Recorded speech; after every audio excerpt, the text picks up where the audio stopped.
السلام عليكم ورحمة الله. عاملين ايه؟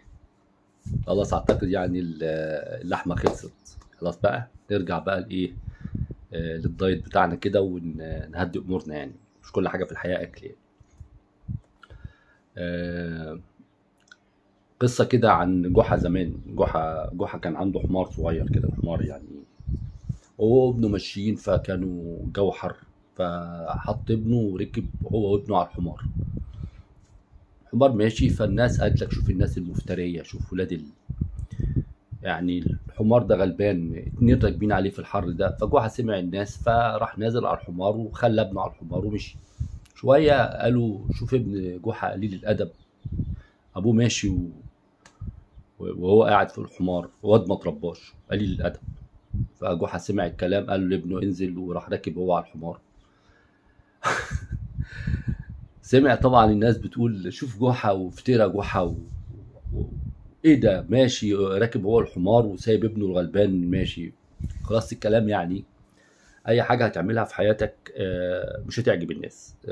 لا هيعجبك ان الحمار على اتنين، ولا هيعجبك ان جحا راكب هو وابنه، ولا هيعجبك جحا راكب لوحده ولا ابنه لوحده. والجميل في الموضوع ان القصه ما كانتش خلصت هما الاتنين، ولا هو وابنه شالوا الحمار. فبرضه طبعا لا مجانين. أنا بقول ليه كده لان مثلا في بعض الاخوه، طبعا اليوتيوب هو فعلا يعتبر اي يوتيوبر في الدنيا هو جحا يعني. يعمل اللي يعمله، في فئه من الناس مش هتعجبها. لو بتتكلم انت زملكاوي فالاهلاويه طبعا مش هيعجبهم. لو بتتكلم في الكوره وبتأني كده فيقول لك ايه ده يا عم اللي انت بتعمله ده. فواحد من الاخوه كاتب لي قال لي يا اخي بدل ما تدعي دعوتين لاخواتنا في فلسطين طالع تتكلم عن الكوره. طب انا بس اقول لحضرتك حاجه، ودي من قلبي. طبعا كل الدعوات لاخواتنا في فلسطين، بس انا بقى بقول لك يعني بقول لحضرتك حاجه يعني. لو تعرف حد في فلسطين، يعني لو تعرف حد في غزة تحديدا يعني، اتصل بيه وقول له يدعي لك. يعني ادعي له ماشي، بس لو انت يعني رايد بنفسك خير اتصل بأي حد في غزة وقول له يدعي لك يعني. انت ما بتتكلمش خالص عن المقاطعة. انا قناة كورة يعني، قناة كورة. ومع ذلك برضو ماشي قشطة يعني. ماشي ماشي يا اسطى، اتكلم عن المقاطعة. حضرتك لما جيت قاطعت واتكلمت بس واتكلمنا ان المقاطعه دي ما كانتش يا اخوانا كيس شيبسي، طبعا قاطع كيس الشيبسي. انا مش هقول لك اعمل ايه، مش انا مش واصي عليك، انا مش هقول لك اعمل ايه. بس ما ينفعش تقاطع كيس شيبسي وتبقى ماسك في ايديك علبتين مارلبورو، صح؟ ولو انت وصلت لكده كمان ما ينفعش ان احنا نتكلم مع واحد قاطع كيس شيبسي كان في السنه بيشتري 100 كيس شيبسي ب 5000 جنيه، وبعدين ماسك في ايده ايفون ثمنه 100000 جنيه جايبه من الولايات المتحده الامريكيه. فيعني لو عايز تقاطع قاطع صح. طيب النادي الاهلي العريق. يا عم انت هتتكلم في الاهلي ليه؟ ما انت زملكاوي، ما تخليك في المقاطعه، ما تخليك في غزه. بس انا يعني بما ان النادي الاهلي كان بيلعب امبارح مع باشوكا، على وزن شكشوكه هي. الجميل في الموضوع يعني في حاجات كده، انا قلت لك ان النادي الاهلي في حالات كتير ما بيحبش يلعب كوره. يعني هو الكوره اوكي، هو فرقه كوره، بس هو بيحب يعمل حاجات تاني كتير حوالين الكوره يعني. يعني هو تحس كده ان هو ايه، شغلتك على المدفع بوررم. يعني اداره الاهلي شغاله حاجه غير الكوره. فالمهم هم رايحين يلعبوا باشوكا، تفتق ذهنهم انه الماتش لازم يخلص بحد كسبان، توقعا يعني ان الاهلي لو ما كسبش الفريق يعني، او بالفريق اللي هم رايحين بيه ده، انه نعمله ضربات جزاء ويمكن نكسب. ولو ما كسبناش الاعلام الاحمر كله طالع النهارده، لو تاخد بالك من الاعلام الاحمر تحديدا يعني، طالع كاتب تعادل الاهلي وبشوف. طب لو كان الاهلي كسب ضربات الجزاء كان هيبقى الاهلي يقتسح بشوكه. فمش دي المشكله يعني. رساله لاخويا عمر كمال عبد الواحد. كان معاك حبيبك في الفريق، وانتوا الاثنين بتعملوا كده، فاكر؟ انت من ساعه ما عملت كده يا كابتن عمر انت ما بتلعبش كوره. والاخ اللي كان معاك عمل كده، اللي هو يعني اوفى اوفياء النادي الاهلي، ساب الاهلي ومشي يعني. فبالله عليكم مالكوش دعوه بالملكي. يعني انت من ساعه ما عملت كده اقسم بالله انت كده، بس انت بجد بقى انت نايم يعني. فعشان تجيب كره تحسب جون لازم تدخل في ضربه جزاء يعني، بطلت يعني. مش عارف اقول لك ايه. النادي الاهلي في الشوط الاولاني تقريبا ما شافش جون باشوكا فين، ما يعرفش، ما شافوش، ما ركزش معاه. فريق باشوكا فريق عادي جدا جدا، فريق بيتميز ان هم حريفه طبعا لانهم من امريكا الجنوبيه، وفريق عادي. الاهلي ما قدرش يخلق مساحات. اعتقد ان مشكله الاهلي ان ال 11 لعيب مش كفايه في الملعب. يعني اعتقد الاهلي محتاج له 15 16 لعيب ممكن يقدم، يعني الكلام ده في مصر طبعا، لما يرجعوا مصر ان شاء الله يقدموا للرابطه المصريه كابتن احمد دياب، يقولوا له والله نظرا للحر يعني الاهلي عايز يزود عدد اللعيبه ل 15 16 لعيب، فممكن يوافقوا له يعني، لان الحاله صعبه جدا. النادي الاهلي وسط ما هم يعني عمالين يشتروا زيزو وزيكو وزيزي وزازو وعاشور وبتاع، نسيوا الدفاع. يعني نسيوا حقيقي الدفاع. يعني انا بتفرج على اشرف داري، انا بحس انه يعني اشرف داري ما كانش كده الحقيقه. وجه النادي الاهلي تحس انه جمل وبرك، تحس انه بيلعب عارف انت الكرسي باربع عجلات ده، تحس ان اشرف داري. لكن وانا قلت كده من زمان، يعني قلت اشرف داري ده كان المفروض يتعمل عليه حظر طيران، كل ما الكره تجيله يحطها في السماء، كل ما الكره تجيله يحطها فوق. فلاعب تعبان جدا جدا جدا.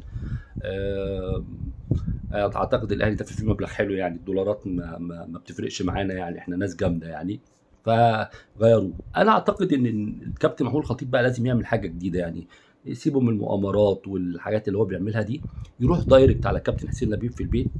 كابتن حسين لبيب مريض يعني، وزياره المريض انت عارف وجبه يعني، ياخد معاه مثلا 2 كيلو موز ولا حاجه، ويروح يقول له والله احنا عايزين نزورك وعايزين نجيب من الاخر، بدل ما نقعد نخطف منكم اللعيبه احنا نجي لك وش كده.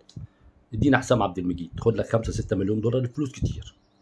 وانا بقول لكابتن حسين لبيب يعني يوافق، توكل على الله، لان الاهلي حالته صعبه قوي ورا، عمليه صعبه. والاهلي طبعا النادي الاهلي ده نادي كبير يعني. وبعدين وانت بتتكلم عن الاهلي دلوقتي، الاهلي كل شويه يتكلم عن صفقات. يا اخوانا انتوا شاريين 14 لعيب يعني صفقات. هي المشكله مش صفقات، هي المشكله ان انت لازم تعترف انك بتشتري صفقات غلط. ليه الاهلي دايما بيتكلم عن صفقات؟ هو بيدي امل للجمهور، ما يهمكوش اشرف داري نمشيه ونجيب واحد تاني، عطيه الله نمشيه ونجيب واحد تاني. كل اللي انت بتمشيه وتجيب واحد تاني ده، يعني احنا كان عندنا مصيبه اسمها مشلاك، انت عندك 400 مشلاك. طيب خلي الاهلي على جنب، وعشان احنا بالله عليكم احنا وصلنا للدقيقه 7 يعني، اللي وصل لغايه دلوقتي اللايك معلش، يعني انا دايما بنسى اللايك، بالله عليك معلش. تلاقينا في جحا، وتلاقينا في انتي سواقه، وتلاقينا مش عارف ايه، بس بالله عليك اللايك، يعني اللايك مهم قوي. الزمالك انا بحب الاستاذ صبحي عبد السلام قوي، بس عنده مشكله كبيره. يعني هو تقريبا بيسموه كده في عالم اليوتيوبر ترنديستا، بيحب الترند، فيروح كاتب كده ايه قبل الاعلان صفقه ميسي في بالرمضان بالعيد بالزيد يا عم لا، بالله عليك عندك معلومه مؤكده؟ انت اعلامي كبير، وكده كده فيديوهاتك الناس بتتفرج عليها، فبالله عليك يعني خبر موثق، عشان احنا ما نقعدش نجري ونحلم وبتاع، واحنا اصلا مش ناقصين يعني، وخلاص ما بقيناش نصدق. كابتن حسين لبيب، كابتن حسين لبيب تعبان حضرتك، مريض، الله يشفيك ويعافيك. حضرتك يا تستقيل يا تعين نائب ليك. مفيش حاجه اسمها رئيس نادي بيروح له كاس البيت، دي معلش يعني.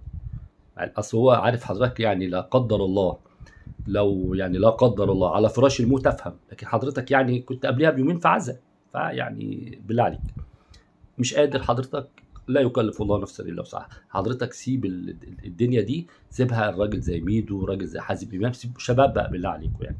بالنسبه للكابتن احمد سليمان، يا ريت حضرتك تشوف له فيلا جنبك وتقعدوا جنبك. كابتن حسين السيد جنبك، كابتن عصام المندوب جنبك، ارحمونا يعني خلاص يعني في الوقت اللي النادي الاهلي بيعمل اللي ما اتعملش، بيجيب ناس بيعمل 45 صفقه في السنه، يعني انتوا على الاقل احنا كل اللي طالبينه منكم سيبونا في حالنا. عندك مشكله كبيره حصلت اهي في اتحاد الكوره، كان ممكن تطلع بيها على الفيفا، حضرتك ما بتعملش حاجه، ومش هتعمل حاجه، تقريبا مضغوط عليك. تقريبا الموضوع في مصر مش كوره يعني يا اخوانا، اصل برضو خدوا بالكم احنا عندنا في مصر اللي باين غير اللي مش باين، الحته اللي باينه فوق قليله قوي بالنسبه للحته اللي مش باينه تحت. فواضح ان كابتن حسين السيد، حسين لبيب، مضغوط عليه جامد جدا. اعمل اللي بنقول لك عليه، فبيعمل اللي بنقول عليه. كان كابتن صالح سليم زمان ما كانش بيقبل الكلام ده، لما كان حد يجي يقول له مش عارف ايه يقول له لا، انا هعمل اللي انا عايزه. الاهلي كان كبير، الاهلي كان كبير يا اخوانا. الاهلي احنا بنقول لكم الاهلي ايه، فين الاهلي؟ الاهلي واخد معاه في البطوله، واخد كاس من مصر، نفسه يرفع كاس، يعني عارف اللي هو ايه، واخد كاس من مصر. يعني ماتش ودي المفروض ينتهي، ماتش ودي ينتهي 0-0 1-1 2-2 5-3، لا الاهلي واخد معاه كاس. انت متخيل؟ واخد معاه احسن بتاع كده، احسن لاعب في المباراه خدها تريزيجيه، هي اصلا بتاعت النادي الاهلي. يعني تخيل انت ايه، وهم بيسلموا لتريزيجيه كاس افضل لاعب في المباراه. الكاس ده اللي بيسموه بتاع التذكاريه دي مكتوب عليها النادي الاهلي. فالنادي الاهلي بيعمل جو اعلامي كده. اخوانا ده مش هيغير في الموضوع حاجه. يعني انت لما تلاعب ميامي كل ده مش هيفرق معاه، مفيش رابطه هناك يعني. فمفيش محمد معروف يطرد لك 2 من ميامي، مفيش الكلام ده. فالعب كوره، يعني هي انت رايح تلعب كوره. الاسامي اللي الاهلي حطها في الملعب رمي لعيبه دي ما بتعملش فرق. يعني مش معنى ان انت عندك 35 لعيب دكه ان انت عندك فريق ابدا. وبعدين بدانا نسمع الراجل، اصل الراجل حط مين؟ هو الراجل ده لسه جاي، ما اعرفش اسامي اللعيبه اصلا. ده راجل جاي ياكل عيش يعني. يا اخوانا ده مدرب يعني، جاي ياكل عيش يعني، فاهم؟ زي اشرف داري جاي ياكل عيش يعني. فهو فيديو كده عن اخواتنا في النادي الاهلي، واخدين معاهم كاس عشان يرفعوا الكاس، ما رفعوش. كابتن عمر كمال لسه عامل كده لغايه دلوقتي. فربنا يوفقكم.